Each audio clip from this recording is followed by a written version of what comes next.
সাতপন্থী তাবলিগ জামায়াত নিষিদ্ধের দাবি হেফাজতের। বাংলাদেশের সাজার নথি নেই, ভারতে জামিন পেলেন পি.কে. হালদার। জানাবো ফেব্রুয়ারির শুরু থেকে কর্মসূচি শুরুর ইঙ্গিত, নির্বাচনী রোডম্যাপের দাবিতে আন্দোলনে নামছে বিএনপি। এবং সর্বশেষ জানাবো মেঘাচ্ছন্ন আকাশ, ঢাকা ও উপকূলে হতে পারে বৃষ্টি। শুনছিলেন সংবাদ শিরোনাম, এবারে বিস্তারিত। সাতপন্থী তাবলিগ জামায়াত নিষিদ্ধের দাবি হেফাজতের। বিশ্ব তাবলিগ জামায়াতের আমির মাওলানা সাদ কান্তলভির অনুসারীদেরকে আওয়ামী লীগের দোসর হিসেবে আখ্যায়িত করা হয়েছে। একই সঙ্গে তাদের সব ধরনের কার্যক্রম নিষিদ্ধের দাবি জানিয়েছে কওমি মাদ্রাসা ভিত্তিক অরাজনৈতিক সংগঠন হেফাজতে ইসলাম। বিবৃতিতে ঢাকার টুঙ্গী তুরাগ তীরে সংঘাতে প্রাণহানির পুরো দায় সাতপন্থীদের দিয়ে সংগঠনটি দাবি করেছে। সংবাদ মাধ্যম একতরফা সন্ত্রাসী হামলাকে দুই পক্ষের সংঘর্ষ হিসেবে দেখিয়ে হলুদ সাংবাদিকতা করেছে। হামলায় জড়িত সবাইকে গ্রেপ্তার করে দৃষ্টান্তমূলক বিচারের দাবি জানিয়েছেন হেফাজত নেতারা। তারা বলেন, আওয়ামী ও ভারতীয় ষড়যন্ত্রমূলক নেটওয়ার্ক ধ্বংস করে তাদের সমস্ত কার্যক্রম নিষিদ্ধ করতে হবে।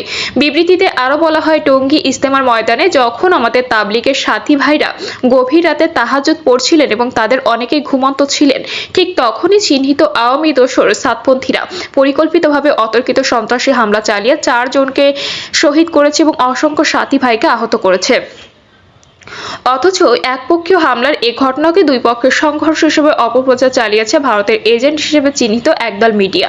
নিজস্ব রাজনৈতিক এজেন্ডা অনুযায়ী কোনো ঘটনাকে সংঘর্ষ আর কোনো ঘটনাকে হামলা বা তাণ্ডব বলা কোনোভাবে বস্তুনিষ্ঠ সাংবাদিকতার উদাহরণ নয়। তাদের অন্তত লজ্জা হওয়া উচিত। এমন নির্লজ্জ হলুদ সাংবাদিকতায় আমরা তীব্র নিন্দা জানাই। বাংলাদেশের সাজার নথি নেই, ভারতে জামিন পেলেন পি.কে. হালদার।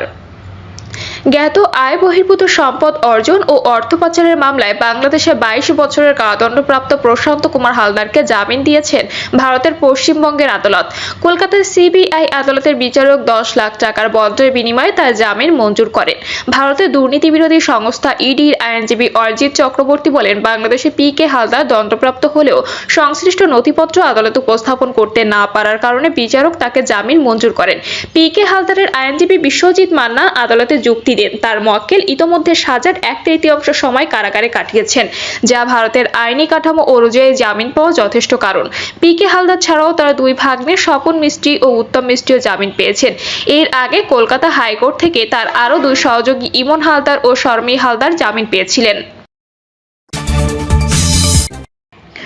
ফেব্রুয়ারির শুরু থেকে কর্মসূচি শুরুর ইঙ্গিত, নির্বাচনী রোডম্যাপের দাবিতে আন্দোলনে নামছে বিএনপি।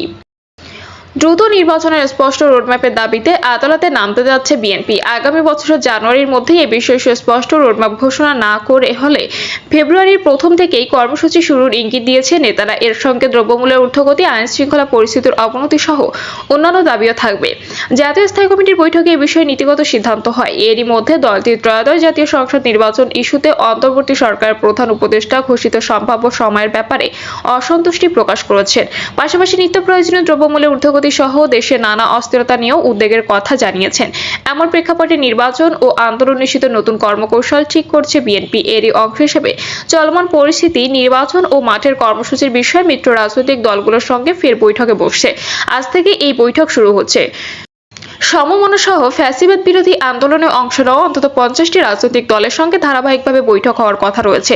সংস্কার ও জাতীয় নির্বাচনের সময় নিয়ে রাজনৈতিক অঙ্গনে নানা আলোচনা সমালোচনা এই মুহূর্তে মিত্রদের সঙ্গে বৈঠক তাৎপর্যপূর্ণ বলে ধারণা করা হচ্ছে। সংশ্লিষ্ট সূত্রে জানা গেছে এসব তথ্য।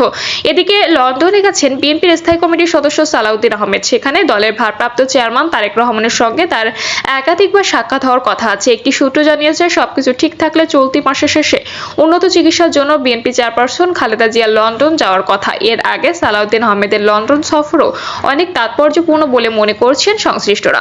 জানতে চাইলে বিএনপি লিয়াজো কমিটির সদস্য ও দলটির ভাইস চেয়ারম্যান মোহাম্মদ শাহজাহান বলেন, ফ্যাসিবাদ বিরোধী আন্দোলনে অংশগ্রহণকারী রাজনৈতিক দলগুলোর সঙ্গে ধারাবাহিক বৈঠক হবে। নির্বাচন সহ সাম্প্রতিক বিষয়ে গুরুত্ব দিয়ে সেখানে আলোচনা হবে। এদিকে বিএনপি সহ সমমনা রাজনৈতিক দলের অন্তত 10 জন শীর্ষ নেতা জানান, জাতীয় নির্বাচন নিয়ে প্রধান উপদেষ্টা দেওয়া সম্ভাব্য অস্পষ্ট। তারা স্পষ্ট নির্বাচনী রোডম্যাপ চান। সেক্ষেত্রে নির্বাচনের সুনির্দিষ্ট সময় রাজনৈতিক দল ও অন্যান্য অংশীজনের সঙ্গে আলোচনার মাধ্যমে নির্বাচন করা উচিত। নেতারাও এও মনে করেন, অন্তর্বর্তী সরকারকে ব্যর্থ ও অকার্যকর করে তুলতে বহু আয়োজন চলছে, যার সঙ্গে যুক্ত হয়েছে পতিত ফ্যাসিবাদী শক্তি ও নানা অশুভ চক্র। এসব বিবেচনায় রেখে সরকারকে প্রজ্ঞা ও দূরদর্শিতার সঙ্গে দেশের গণতান্ত্রিক উত্তরণের সুনির্দিষ্ট পদক্ষেপ নির্ধারণ করতে হবে। সরকার কাজের গতি ও দক্ষতা থাকলে ঐকমত্যের ভিত্তিতে প্রয়োজনীয় সংস্কার করে দ্রুত সময়ের মধ্যে জাতীয় নির্বাচন অনুষ্ঠান করা সম্ভব। তারা আশা করেন, প্রধান উপদেষ্টা ফ্যাসিবাদ বিরোধী আন্দোলনে অংশ নেওয়া রাজনৈতিক দল ও অন্যান্য অংশীজনের সঙ্গে আলোচনা করে নির্বাচনের সুনির্দিষ্ট সময় নির্ধারণ করবেন, যেন কোনো ধরনের ভুল বোঝাবুঝি না হয়। জানা গেছে, বিএনপি সর্বোচ্চ নীতি নির্ধারণী ফোরাম জাতীয় স্থায়ী কমিটির সভা হয়। ওই সভায় নেতারা বলেন, নির্বাচন অনুষ্ঠানে বিলম্বের প্রয়োজন নেই। এ সংক্রান্ত সংস্কার সম্পন্ন করে দ্রুত ভোটের আয়োজন করা সম্ভব। জনগণ এ বিষয়ে প্রধান উপদেষ্টার কাছ থেকে সুস্পষ্ট বক্তব্য প্রত্যাশা করে। স্থায়ী কমিটির সভায় নেতারা মনে করেন, নির্বাচনের সুনির্দিষ্ট সময় রাজনৈতিক দল ও অন্যান্য অংশীজনের সঙ্গে আলোচনার মাধ্যমে নির্ধারণ করা উচিত। এছাড়াও সভায় ফ্যাসিবাদ বিরোধী আন্দোলনে অংশগ্রহণকারী রাজনৈতিক দলগুলোর সঙ্গে মত বিনিময়ের সিদ্ধান্ত গ্রহণ করা হয়। রিয়াজো কমিটির দায়িত্বপ্রাপ্ত সদস্যদের এ বিষয়ে প্রয়োজনীয় ব্যবস্থা গ্রহণের সিদ্ধান্ত গৃহীত হয়। এর পরিপ্রেক্ষিতে আজ থেকে চলমান পরিস্থিতিতে ভবিষ্যৎ করণীয় নিয়ে মিত্রদের সঙ্গে বৈঠক শুরু করেছে বিএনপি। এদিন বিকালে গুলশান বিএনপি চেয়ারপারসনের রাজনৈতিক কার্যালয়ে 12 দলীয় জোট, জাতীয়তাবাদী সমমনা জোট, লিবারেল ডেমোক্রেটিক পার্টি, এলডিপি ও বাংলাদেশ লেবার পার্টির সঙ্গে বৈঠক করবে। বৈঠকে নির্বাচন ও আন্দোলন বিষয়ে পরামর্শ নেওয়া হবে বলে একটি সূত্র জানিয়েছে। বিএনপি সহ সমমনা রাজনৈতিক দলের একাধিক শীর্ষ নেতা জানান, গত 3টি জাতীয় নির্বাচনে জনগণ ভোট দিতে পারেনি। এমনকি দীর্ঘ বছর ধরে স্থানীয় সরকার নির্বাচনেও ভোট দিতে পারেনি। তাই জনগণ ভোট দেওয়ার জন্য উন্মুখ হয়ে আছে। এখন পট পরিবর্তনের পর জাতীয় নির্বাচন নিয়ে কালক্ষেপণ হলে জনগণও তা ভালোভাবে নেবে না। আবার কালক্ষেপণের পেছনে একটি রাজনৈতিক দল গঠনের কথা শোনা যাচ্ছে। যে কারো রাজনৈতিক দল গঠনের অধিকার আছে, এই ধরনের উদ্যোগকে তারা স্বাগত জানান। তবে সরকারের অনুকম্পা নিয়ে কোনো রাজনৈতিক দল যেন না হয়। অতীত ইতিহাস বলে, এই ধরনের উদ্যোগ জনগণ গ্রহণ করে না। এ বিষয়ে রাজধানীতে এক অনুষ্ঠানে বিএনপি সিনিয়র যুগ্ম মহাসচিব অ্যাডভোকেট রুহুল কবির রিজভী বলেন, অন্তর্বর্তীকালীন সরকারকে সহযোগিতা ও সমর্থন দিয়ে আসছে বিএনপি, কিন্তু কেন জানি মনে হচ্ছে প্রধান উপদেষ্টা নির্বাচনী রোডম্যাপ যে দিয়েছেন সেটি একটি প্রলম্বিত রোডম্যাপ। এটা আমার মনে হয় সাধারণ মানুষের কাছে প্রশ্নবিদ্ধ।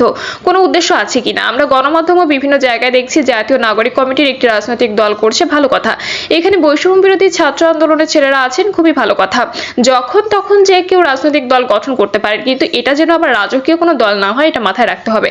রাষ্ট্রীয় বিশেষাধিকারতায় যদি কোনো দল গঠনের প্রক্রিয়া হয়, তাহলে অন্তর্বর্তী সরকারের যে গ্রহণযোগ্যতা তা নষ্ট হবে। গণতন্ত্র মঞ্চের সমন্বয়ক বিপ্লবী ওয়ার্কার্স পার্টির সাধারণ সম্পাদক সাইফুল হক বলেন, অন্তর্বর্তী সরকারের উপর মানুষের বিপুল প্রত্যাশা। তারা যদি পক্ষপাতদুষ্ট হয়ে তাদের দল নিরপেক্ষতা হারান, তাহলে তাদের অধীনে জাতীয় নির্বাচনও প্রশ্নবিদ্ধ হয়ে যেতে পারে। রাজনৈতিক দলগুলো সহ সবাইকে আস্থায় নিয়ে সরকারকে সংস্কার, জাতীয় নির্বাচন সহ দেশের গণতান্ত্রিক অভিযাত্রা নিশ্চিত করার আহ্বান জানান তিনি। 12 দলীয় জোটের মুখপাত্র বাংলাদেশ এলডিপি চেয়ারম্যান শাহাদাত হোসেন সেলিম বলেন, বিকাল 4টায় গুলশানে বিএনপির চেয়ারপারসনের কার্যালয়ে বিএনপির সঙ্গে 12 দলীয় জোটের বৈঠক হবে। নির্বাচন ইস্যুতে বিএনপির সঙ্গে আমরা সম্পূর্ণ একমত। আমরা মনে করি 25 সালের 30 জুনের মধ্যে নির্বাচন দেওয়া দরকার। দ্রুত নির্বাচন, দ্রব্যমূল্যের ঊর্ধ্বগতি, আইনশৃঙ্খলার অবনতি, সব ক্ষেত্রে স্থবির উপদেষ্টাদের ব্যর্থতা ইত্যাদি বিষয়গুলো সামনে নিয়ে এসে আমরা আন্দোলনের ডাক দেব। জাতীয়তাবাদী সমমনা জোটের সমন্বয়ক ও NPP chairman doctor Fariduzzaman Farhad বলেন, আমরাও দ্রুত নির্বাচন চাই, কারণ মানুষ দীর্ঘ বছর ধরে ভোট দিতে পারেনি। আমরা চাই একটা স্পষ্ট নির্বাচনী রোডম্যাপ। সংস্কারের নামে নির্বাচনের কালক্ষেপণ করা ঠিক হবে না। জনগণের নির্বাচিত সরকার চাই। শেখ হাসিনার বিরুদ্ধে যেমন আন্দোলন করে তাকে পালিয়ে যেতে বাধ্য করা হয়েছে, তেমনি আগামীতেও নির্বাচনের দাবিতে আন্দোলন হবে। আমরা আরেকটা 111 সরকার চাই না। এই সরকারের ছত্রছায়ায় আরেকটা কিংস পার্টি তৈরি হোক, এটাও আমরা চাই না। প্রিয় দর্শক, এই ছিল এখনকার সর্বশেষ সংবাদ। আপডেট সব সংবাদ পেতে চ্যানেলটি সাবস্ক্রাইব করে বেল আইকনটি ক্লিক করে রাখুন।